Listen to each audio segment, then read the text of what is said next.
तो भाई world cup 2026 आ गया है अपने पीक लेवल पे, पीक स्विंग पे। आज हम जल्दी से देख लेते हैं पहले राउंड के मैचेस के बेस्ट परफॉर्मेंसेस, सबसे इंटरेस्टिंग गेम्स। आप मुझे बताना कमेंट्स में कि आपकी कौन सी फेवरेट गेम थी। अगर हम स्टार्ट करें, सबसे पहला game Mexico versus south Africa. देखो, ये मैच था replay of the opener from 2010 world cup, जहां पे हमें मिला था आइकॉनिक साउथ अफ्रीकन डांस। इस गेम में भी हमें मिला आइकॉनिक साउथ अफ्रीकन स्टिंकर। इतनी खराब परफॉर्मेंस साउथ अफ्रीका की मैंने आज तक किसी टीम से नहीं देखी। 2-0 की डिफीट जरूर थी, but the performance was way verse. एक सिल्वर लाइनिंग थी कि मेक्सिको ने वही डांस जो साउथ अफ्रीका ने 16 साल पहले किया था, वो करा पिच पे अपना गोल स्कोर करके। तो ये इसकी इकलौती हाईलाइट थी। बाकी game was pretty bang average. Second match था कनाडा का। जो देखने उनको खुद का प्रेसिडेंट नहीं गया, तो मैं कौन होता हूं उसके बारे में बात करने वाला। हटाओ, हम बात करेंगे यूएस वाले गेम की, जहां कनाडा का भी एक्स प्रेसिडेंट देखने गया। मैं बात कर रहा हूं जस्टिन ट्रूडो की। और ये मैच है भी बात करने लायक। 4-1 victory for the US men's national team side. Absolute banger of a performance. Balogun ने 2 गोल मारे। यूएस पूरी तरीके से इस गेम के फुली कंट्रोल में थी। बहुत ही अच्छा अग्रेशन दिखाया। एंड मुझे पहली बार लगा कि US might be genuine contenders. उसके बाद दोबारा मुझे शायद नहीं लगेगा, क्योंकि जेन्युइन यूएस कंटेंडर्स नहीं है भाई, बहुत बहुत नीचे की टीम। बट इस गेम के साथ मजा तो आया। पैराग्वे को हराया 4-1, और एक बेहतरीन स्टार्ट दिया यूएसए ने अपने leg of the world cup को। अगली इंपॉर्टेंट गेम थी ब्राजील और मोरक्को। एक एब्सोल्यूट शॉकर। ब्राजील ने एक स्टिंकर ड्रॉप किया। कहीं पे बॉल कंट्रोल ही नहीं कर पा रहे थे, ना मिडफील्ड में, ना डिफेंस में, ना अटैक में। वो तो इंडिविजुअल क्वालिटी है कि विनिशियस जूनियर ने एक बहुत ही बेहतरीन गोल मारा और इस गेम को ह्यूमिलिएशन होने से बचाया। नहीं तो मैं ऑलमोस्ट सर्टेन था कि मोरक्को यहां पे विन डिजर्व करती थी। इतना बेटर था मोरक्को का प्ले। बट इस गेम से हमें समझ आया कि ब्राजील को नेमार की बहुत जरूरत है, नेमार के लिए खेलने की जरूरत है। नहीं तो ये ब्राजीलियन टीम आगे नहीं जाएगी। रफीने का वर्क रेट जरूर था, बट अकेला रफीने कितना बचाएगा। इस गेम का सबसे बड़ा फ्लॉप निकला ईगोर थियागो। ये बात भरोसे में नहीं आ रही कि एक ब्रेंटफोर्ड का स्ट्राइकर ब्राजील का मेन स्ट्राइकर है इस पॉइंट पे। भाई क्यों? जब कार्लो एंचेलोटी फेमस है पेसी प्लेयर्स को यूज करने के लिए, तो उसने ईगोर थियागो जैसे प्लेयर को कैसे खिलाया? बट गैब्रियल ने भी जो हगाए, डिफेंस में गैब्रियल ने और अटैक में ईगोर थियागो ने मिलके जो हगाए ब्राजील के लिए। आई थिंक अगर ब्राजील को आगे जाना है, उन्हें नेमार की सख्त जरूरत है। नहीं तो ये ब्राजील साइड शायद इस वर्ल्ड कप में कुछ नहीं कर पाएगी। अगला इंपॉर्टेंट गेम था ऑस्ट्रेलिया वर्सेस टर्की। इस गेम में अंडरडॉग्स थे ऑस्ट्रेलिया। सबको एक्सपेक्टेड था कि टर्की एक इजी विन ले जाएगी, क्योंकि लाइनअप इतना स्ट्रांग है। अपने क्वालिफायर्स में अच्छी परफॉर्मेंसेस ड्रॉप करी, वर्ल्ड कप शुरू होने से पहले फ्रेंडलीज में अच्छी परफॉर्मेंसेस थी। लेकिन यहां पे ऑस्ट्रेलिया उनको खा गई, कंप्लीटली खा गई। 2-0 की विक्ट्री लेके आई ऑस्ट्रेलिया, और पूरे मैच में लगा दे वर दी एब्सोल्यूट डोमिनेंट साइड। उनका जो प्ले था कोई पैसिव अग्रेसिव, पीछे सिट बैक वाला नहीं, फुल ऑन अटैकिंग फुटबॉल, जो देखने में मजा आया। क्योंकि ये आई थिंक वर्ल्ड कप का one of the biggest upset था उस पॉइंट तक। उसके बाद एक अपसेट और था जो मुझे लगा उससे भी बड़ा है, पर हम उस पर भी आएंगे। लेकिन यहां तक हो गए groups A B C D, और ये है उनकी फाइनल स्टैंडिंग्स। ग्रुप ए में मेक्सिको और साउथ कोरिया एक एक विन के साथ अभी टॉप पे हैं। Next round will be interesting, but I think ये दोनों टीम्स ही टॉप पे रहेंगी। ग्रुप बी में everyone is even Steven. Switzerland, कतार, बोस्निया और कनाडा सब लोग एक एक पॉइंट पे है। अब देखना है कि नेक्स्ट राउंड में क्या होगा। ग्रुप सी बहुत सरप्राइजिंग है, क्योंकि Scotland is on the top, second पे है ब्राजील, फिर है Morocco, and finally Haiti. I think ये एक्सपेक्टेड था कि हेती कुछ खास नहीं करेगी, but Scotland being on top is quite interesting. And finally group D में USA and Australia on the top positions, followed by Turkey and Paraguay. I think Australia will be facing tough opponents in USA next, और Turkey can make a comeback. पर ये group बहुत interesting होगा देखने के लिए। फिर आया इस वर्ल्ड कप का सबसे एक्साइटिंग गेम, जर्मनी बीटिंग कुरासाओ 7-1। पता है वर्ल्ड कप स्टार्ट होने से पहले जर्मनी की कोई खास बातचीत नहीं हो रही थी, लेकिन इस गेम के साथ उन्होंने दिखा दिया why Germany is Germany. They become the only team to score the most number of goals, overtaking Brazil and score 7 goals in a match most number of times. ये 7-1 देख के मुझे ब्राजील के 7-1 थ्रैशिंग की याद आई और ये अभी तक का थोड़ा नॉस्टैल्जिया हो गया ना। पहले मेक्सिको साउथ अफ्रीका हमने देखा, फिर ब्राजील को हमने एकदम स्टिंकर परफॉर्मेंस ड्रॉप करते देखा, जर्मनी की 7-1 स्कोर लाइन देखी और साथ में नेमार की इंजरी भी, वो भी इंपॉर्टेंट है। तो आई थिंक ये मैच absolute one-sided. Germany ने दिखाया why are they top dogs. The next was a very exciting game, Japan versus Netherlands, ending in a draw. इस गेम की खासियत ये थी कि नेदरलैंड्स के प्लेयर फिजिकली बहुत सुपीरियर थे जापान से, बट जापान के प्लेयर्स टैक्टिकली स्ट्रॉन्गर थे। वो लोग कोशिश तो कर रहे थे क्रॉसेस डालने की, लेकिन उनका स्मार्ट था कि डायरेक्ट क्रॉसेस नहीं डाले, क्योंकि उनको पता था वहां पे नेदरलैंड्स के डिफेंडर्स इजीली बॉल क्लियर कर देंगे। तो उन्होंने प्ले को स्विच किया, एक विंग से दूसरे विंग पे क्रॉस डाले, वहां पे बॉल रिसीव करके मिडिल पे अटैक किया और गोल हासिल करे। 2-2 जरूर हुआ और ये बहुत एंड टू एंड गेम था, but personally for me Japan outplayed Netherlands in this game. मेरी नीदरलैंड से बहुत उम्मीदें हैं। मैं एक्सपेक्ट कर रहा हूं कि वो अगले राउंड में इंप्रूव करके आएंगे और बेटर परफॉर्मेंसेस ला पाए। And then the biggest talking point of this world Cup, Spain drawing Cabo Verde. इसमें सबसे बड़ा टॉकिंग पॉइंट है कि Spain is the second best team in the world, going with the highest chances of winning the world cup. And Cabo Verde 67th ranked. इनके players ऐसे जिनके नाम भी नहीं सुने किसी ने। 40 साल का गोलकीपर है, लिंक्डइन से इन्होंने प्लेयर्स उठाए हैं and finally they made it. They made it to the world cup and showed who they are.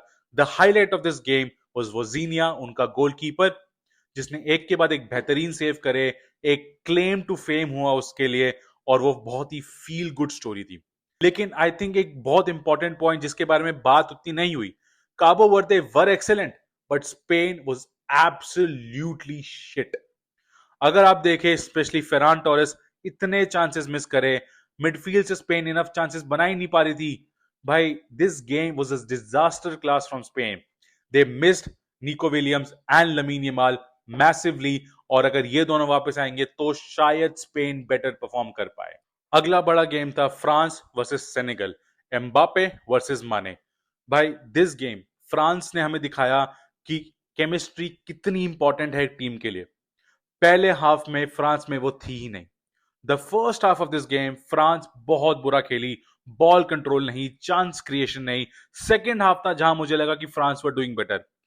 First half में एम्बापे वाज एक्सट्रीमली पुअर, ऐसा लग रहा था कि कोई पास भी सही नहीं जा रहा, कोई टच सही नहीं जा रहा। सेकेंड हाफ में पहला जब गोल मिला तो लगा प्रेशर रिलीज हुआ, वहां से फ्रांस ने गेम को कंट्रोल किया। अगर एम्बापे वो गोल नहीं मारता, आई थिंक कि जो उसकी रेटिंग थी वो बहुत ही बुरी आने वाली थी। बट फ्रांस को अपनी रिदम फाइंड करने के लिए अपनी टीम में एक हारमोनी ढूंढनी पड़ेगी, अपना बेस्ट लाइनअप लाना पड़ेगा। आई थिंक इसमें जितने भी प्लेयर्स हैं ना, सब इंडिविजुअली इतने स्टार्स हैं कि वो टीम को एक प्लेयर की तरफ डायरेक्ट नहीं कर पा रहे हैं। अगर वो चीज फाइंड कर ले कि उनका फाइनली प्लेयर कौन है जिसके अराउंड वो सिस्टम बिल्ड करे, तो France can do wonders. And then जो गेम मुझे बहुत पसंद आया, इजिप्ट वर्सेस बेल्जियम। इस गेम का की स्टैट मैं बोलूंगा खराब फिनिशिंग। बेल्जियम के पास कोई फिक्स टारगेट मैन था ही नहीं, बॉक्स प्रेजेंस थी ही नहीं जब तक लुकाकू बेंच पे था। मुझे समझ नहीं आया कि लुकाकू ने स्टार्ट क्यों नहीं किया। बेल्जियम के लिए हमेशा अच्छी परफॉर्मेंसेस थी, एक अच्छे सीजन से आ रहा है वो सीरिया में। I think Lukaku should have started, और अब ये सवाल रहेगा बेल्जियम के पास कि क्या लुकाकू गेम स्टार्ट करेगा। मुझे पता है ये बहुत काउंटर इंट्यूटिव है, लुकाकू को हमेशा मीम की तरह देखा जाता है, पर हम ये भूल रहे हैं he is one of the best scorers in the world given his day. Of course अपने जब खराब दिन पे हो तो फेरान लेवल का भी है वो, बट कभी कभी वो फर्नांडो टोरेस लेवल का भी खेलता है। भाई देखो, लुकाकू इज एन एनिग्मा। मुझे नहीं पता कब स्कोर करेगा, कब परफॉर्म करेगा, कब नहीं करेगा, but Belgium should take that chance with him. खराब करे तो भाई डाल दो बेंच पे वापस यार, और क्या ही मैं बोलूं। On the other side Egypt के पास भी सेम प्रॉब्लम रही। Omar Marmoush was not able to finish enough chances. I think दोनों ही टीमों ने बहुत चांसेस क्रिएट करे, एंड टू एंड फुटबॉल खेला, बहुत एक्साइटिंग मैच था, but 1-1 draw and one of the best games of World Cup. So this leaves us with Group E on the top with Germany, और नीचे आखिरी दो positions पे कुरासाओ और इक्वाडोर। ग्रुप एफ की अगर हम बात करें तो स्वीडन ने विक्ट्री ली, एक अच्छी गेम खेली, 5-1 जीत के टॉप ऑफ द ग्रुप। उसके बाद है नेदरलैंड्स और Belgium, and finally at the bottom is Tunisia. Group G में everyone is even stevens, New Zealand, Iran, Belgium and Egypt. ये भी काफी इंटरेस्टिंग ग्रुप होगा। नेक्स्ट राउंड में देखते हैं कोई लीड ले पाता है या नहीं। And group H, surprisingly Uruguay drew to Saudi Arabia and Spain drew to Cabo Verde. ये ऐसा ग्रुप था जहां पे लग रहा था किसी को जीतना ही नहीं है, all even Stevens as well. वहीं अगर मैं ग्रुप आई की बात करूं तो हालैंड और एम्बापे दोनों सेम ग्रुप में हैं। Norway taking the lead right now on goal difference, followed by France, followed by Senegal and finally last में इराक।